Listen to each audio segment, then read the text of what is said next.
Calibrate function is used to adjust the grinder output times to compensate for variations in coffee beans.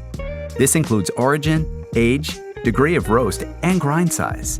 You'll need to have a set of precision scales with a resolution of 1 gram to use this function, as you'll need to weigh the ground coffee from the grinder after it runs for 10 seconds. We recommend the Breville Toolkit measuring scales. Let's start by setting the grind size you require first. This can only be achieved by grinding a small amount of coffee and visually assessing the size. For a single cup volume, finer grind settings 2 to 3 works best. For larger cup volumes, like a 12-cup carafe, a medium coarse grind settings 3 to 5 are ideal. Next, check that there are enough beans in the hopper.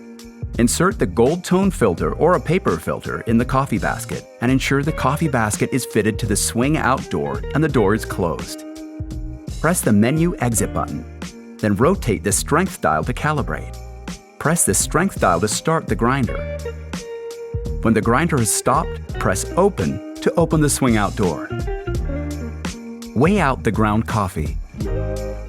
Using the strength dial or the cup carafe dial, match the number to the weighted coffee measurement. Then press the strength dial to accept. The grinder output is now recalibrated to match the origin of your coffee beans, age, and degree of roast. Remember, you can experiment with different strength settings and grind size adjustments until you achieve the taste you love.